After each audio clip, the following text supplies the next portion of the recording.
I saw one of your videos on Instagram this morning. You were speaking about what exactly transpired there on the ground. You happen to be there. You are one of the eyewitnesses. Please tell us what exactly happened. When did the things start go wrong? So basically, the management actually started.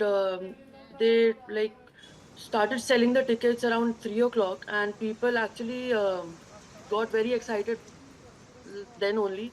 And around 4 o'clock, the guards stadium at the stadium they opened the smaller gates Okay. for such a large crowd. They opened the smaller gates, and there only the panic and everything started. People at the back they started pushing all of us, and in the front also they were trying to break the main gate, and but the guards were not allowing. And literally, there were people, even me, including me, we had to literally stand on the barricades to breathe. They were not letting us even leave from there, and the only choice for us was to just enter the stadium anyhow and just wait for some time, wait for the crowd to calm down, and then when we got the chance, we just left the stadium. Right. Anuba, also, was there any kind of security there at the ground? Because we knew that such parade is going to happen. You know, the official post on the page of RCB as well. Was there any kind of assistance which was provided post the stampede broke out there on ground? Not really. The Karnataka police was there, but they did not do anything to control the crowd. They just my friends were also there. They literally charged, like they hit everybody from like lathi, and they did that when the gates got closed, and crowd was already very excited and everything. Um, it's just like I know it because people were not looking, like they just wanted to enter the stadium anyhow.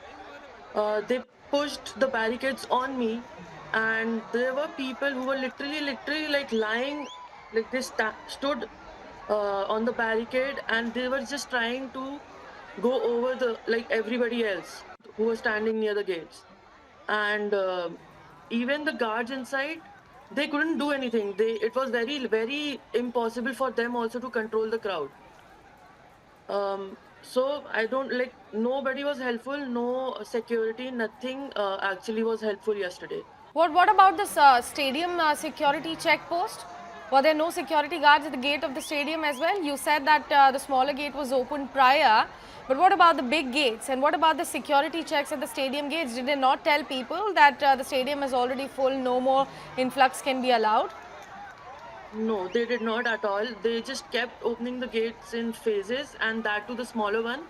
Um, so actually, the fans, had to break the main gate to enter because it actually got that serious.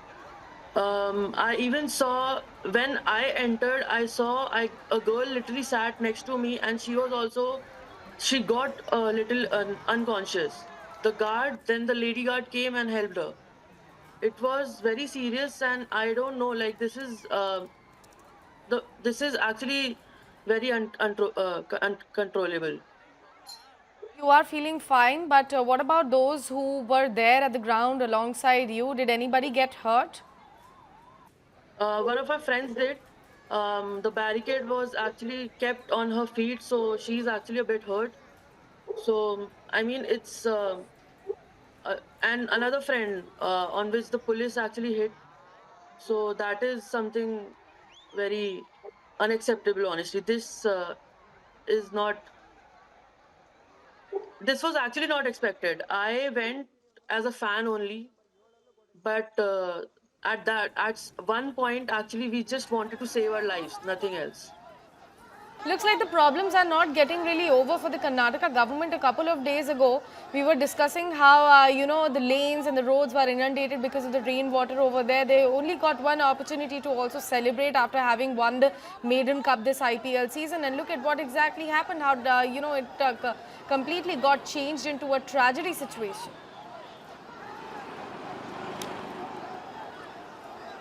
Absolutely, Sakshi. It did not take us time to turn a celebration into a tragedy. The morning of 3rd May was exactly the same as the night of 2nd May. Everyone was excited, everyone was happy, everyone was eager for that celebration that had happened, but who knew that 11 people would lose their life in a matter of few minutes. And all this was captured on our cameras when we were passing by at that particular gate, at gate number 19. And like the person who's there on the phone, she expressed that yes, barricades were broken, the preparedness wasn't there. There was a very lack of clarity on what has to be done. Even during while the match was going on itself, KSC apparently had written a letter to the government seeking for permission of a celebration at the KSC, that if RCB wins, this had to be done. Then you had to and fro messages from. This is what the eyewitness has to say. She's saying that it's also the responsibility of the management and also a little bit of responsibility of the government, because you knew that, the energy is certainly very high. You have just lifted the cup, and then the very next day you are calling for a victory parade, and, the cops are saying something else. In the morning we said that the victory parade is not happening. By the evening we saw the visuals pouring out of the bus, traveling and, struggling to just pass through that inundation on the ground of the crowd. Who exactly is responsible? Who do we blame here?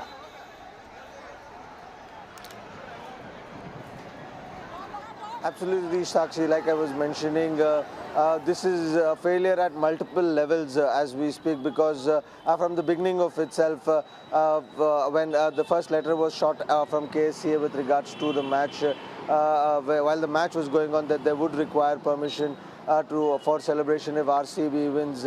But there was no permission given as of now, because it was late at night when the letter was given. By next morning at around 7 o'clock, RCB had already announced that they would be doing a celebration in Bengaluru.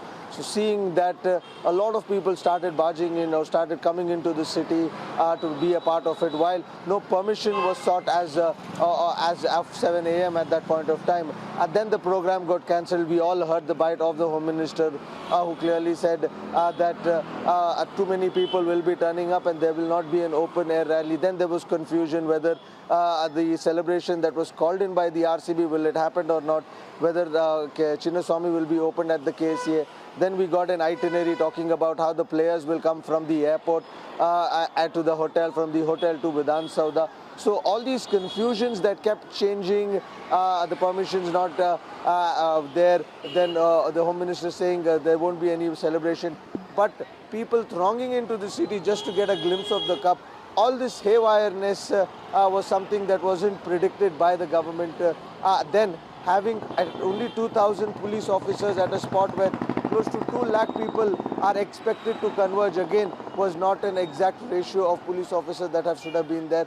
So at multiple levels we can say there was failure yesterday. The authorities, the government should have been responsible to make sure, should have preempted that so many people will turn up to an event like this, to a celebration like this, because it was something that they all had been waiting for 18 years. And they wanted to be there at the stadium to get a glimpse of that cup, to get a glimpse of those players who've been fighting for them, who've been playing for them for 18 years. So all this should have been preempted. It is a failure of the authorities to not be ready. It is a failure of the RCB agency, RCB management also, of not having permissions and then announcing celebrations. KSCA also at one hand. So a lot of them are to be blamed at this, and it is a multiple level failures when it comes to what we saw and seen yesterday. The lack of police presence. There were no ambulances, like one of the speaker who's there on the phone, like she said, one of the eyewitnesses, the ambulances were not there. There was no preparedness. So this was something that was bound to happen at a situation like this, with a lack of preparedness, and that is exactly what happened. We lost 11 people at a time when we were actually supposed to celebrate.